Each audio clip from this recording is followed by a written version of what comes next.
This is my good friend Jim McCoy, 86-year-old World War II veteran, volunteered for World War II. His number had a 1 in front of it. You got a 1 in front of your number, that means you're a volunteer from Colorado. And 4.5 years in World War II, came back, became an educator. And in the area here, he's a folk hero. He's been in the paper 25 times.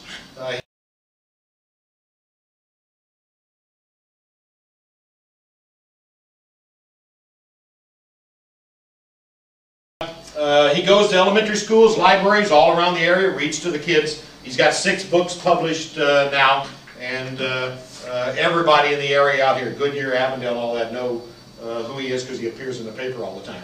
But working on his doctorate now at 86 years old. And today he's going to give you a reading on the Vietnam Wall. And he did not write this. If you want a copy of it, let me know. A Vietnam veteran wrote it. And Jim got permission from him to use it and turn it into an entertainment reading. And it's about 5 or 6 minutes. But it's a Vietnam veteran who has died in the war. And he's watching his family come to the wall and touch his name for the first time. It's very moving. Wednesday, when he gave it to my Monday, Wednesday, Friday classes, Dr. Laura, the president of the college, our new president, who's a Vietnam veteran, Jim invited him to come in, and he came in and was very touched by the reading. And then I had a soldier from Iraq who was sitting in there, and he couldn't take it. Basically, he put his hand over his head and his face, and he could not stand to listen to it, but because it brought back some bad memories, I'm sure, for him. But hopefully you'll enjoy it, and it's called the Vietnam Wall. Jim, it's all yours. Thanks for coming. Thank you. Thank you. And I think, would you help me on with this coat, please? Be careful now. He doesn't bend very well. He almost broke his arm Monday when they were putting his jacket on. Oh. Usually I have the prettiest girl, but this is probably the handsome guy here. Hi, thank you. Thank you very much. Well, now let me say this. Let's get this straight. This is a performance. It's a performance. I do this in the way that you might look at TV, but I don't want you to look at it that way. I want you to look at it as a performance that you would enjoy, that you have a different emotion, that you think different than when you're watching TV or anything. It's a performance. One day,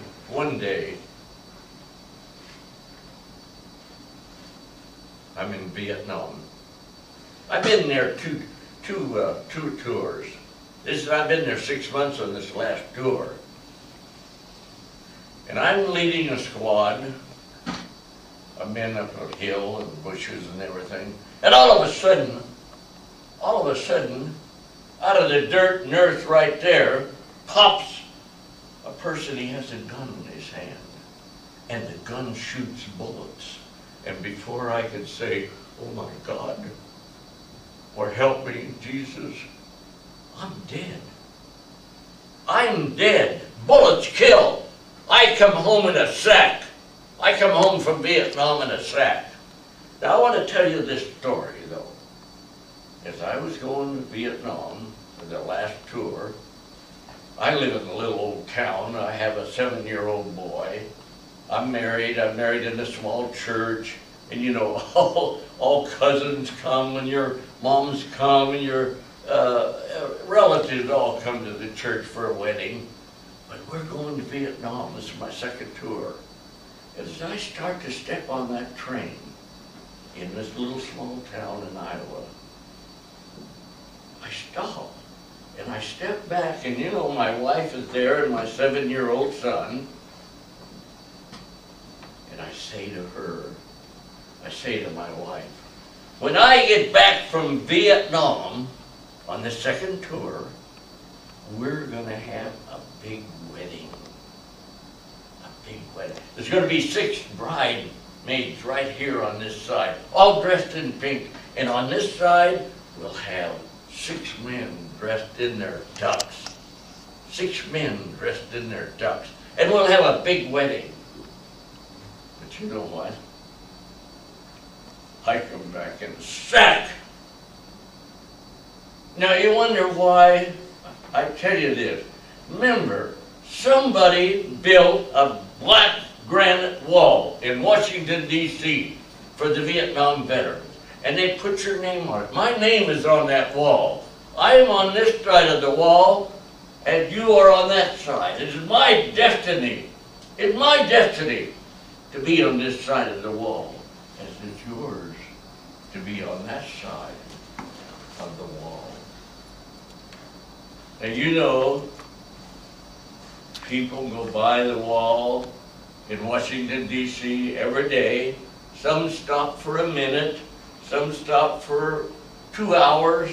They leave things in front of the wall, and they go by, men and women, because men and women are on this side of the wall. We're dead.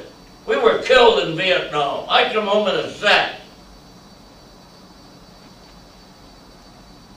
Now we on this side of the wall know that there's a better feeling about Vietnam. We hope there's no other walls. They leave things, flowers, as I mentioned.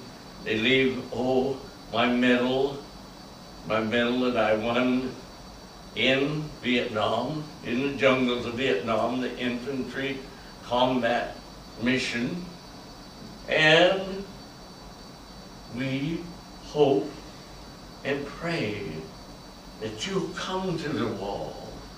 You'll come to the wall and you'll touch my name or our names.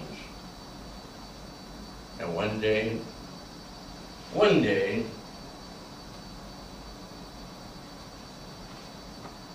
and I hope I can get this out. One day I had an irresistible feeling. And I looked down the walk, and here comes down the walk an elderly woman. And in the middle was a soldier with his uniform, army uniform on, and on the other side, holding the right elbow, was a younger woman. And they're coming towards the wall. And I go up to the wall.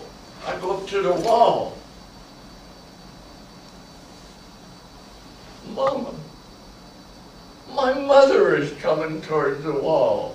It's the first time she's come to the wall to touch my name. Mama, we called her. Mama. And in the middle, holding her elbow, is my son. My son is in an army uniform.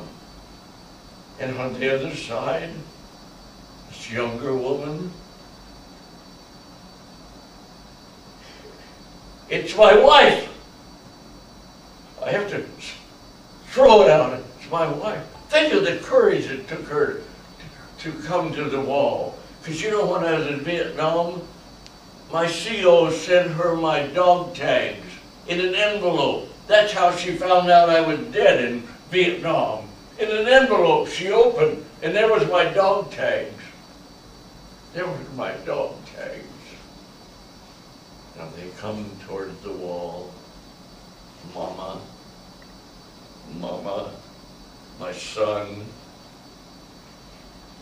and my wife. Now Mama comes up to the wall first, and she touches my name. And there's people, you know, on each side of the wall that they have a pencil, and they can put it up there, and you can take the name and send it back to the folks back home and everything.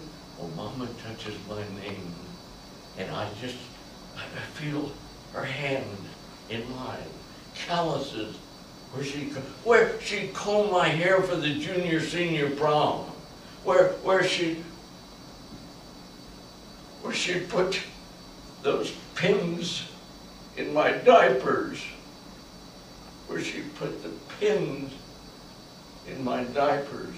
Now I tell her, I say, Mom, Dad's gone over the hill. Mom, Dad is okay. He's out of pain. And she seems to understand.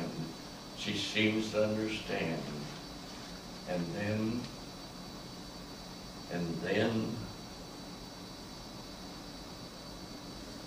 my wife comes up and to touch my name.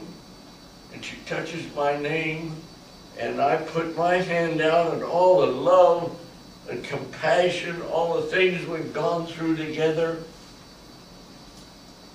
right in her hand and mine. And you know what I tell her? I try to smile.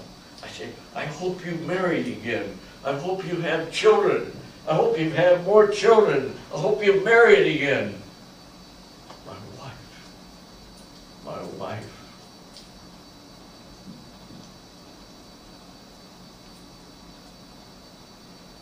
And then, as you know, things always kind of come to an end. They stop, they leave things, they walk away. Mama, my son, my wife, walk away from the wall. And we on this side of the wall, we're so proud that they come. We aren't forgotten. We aren't forgotten because they are there. Now, you know what though? As they walk away, my son suddenly stops and he comes back to the wall. Now, I have never cried. I've never had tears all the time I've been on this side of the wall. And they form though, the tears start coming and they form as teardrops on the other side of the wall. And my son comes up and he touches those teardrops. And all the love and compassion of the love of my son is felt in those teardrops. In those teardrops. And then my son falls to his knees. He's crying. I say, it's okay, son. Men can cry. And he stands up. And he stands up. And he stands real straight. And he salutes me. He salutes me. Salutes me. And then he mouths. He mouths real softly. He mouths this. I love you, Dad. I love you, Dad. And you know, I'm on this side of the wall, and I stand real straight. And I stand real straight, and I salute him. I salute him. And then I say, be sure and say out loud. Say it loud and clear. I love you, son. I love you, son. And he hears me. And all on this side of the wall, all on this side of the wall, we feel so great. And they do walk away. And they do walk away. And I remember the letters that I got back from Vietnam. People, when I was there 6 months, one of them said he got off of the bus in San Diego, and he wrote back to me in Vietnam, and he says,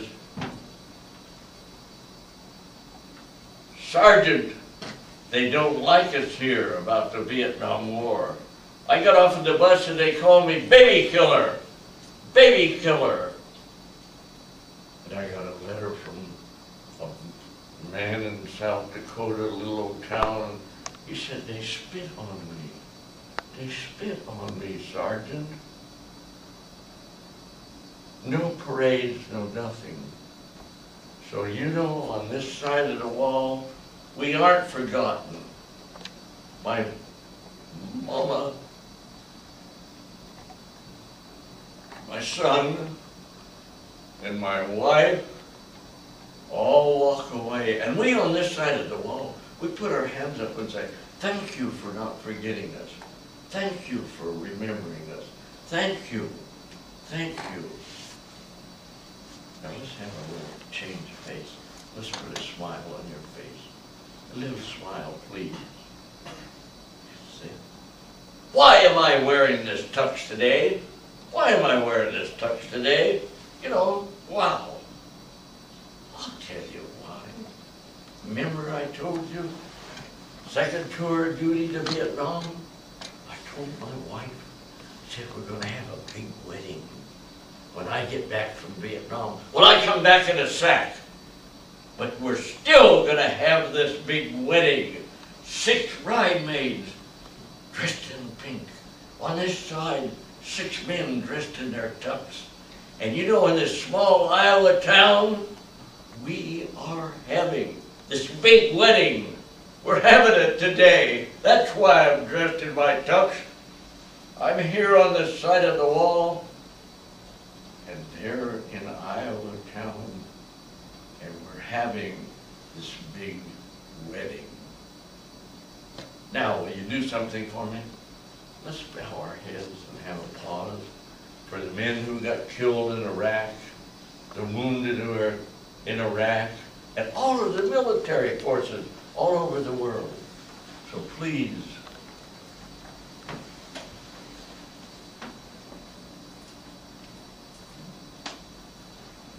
All right, give Jim a big hand. hey, thank you.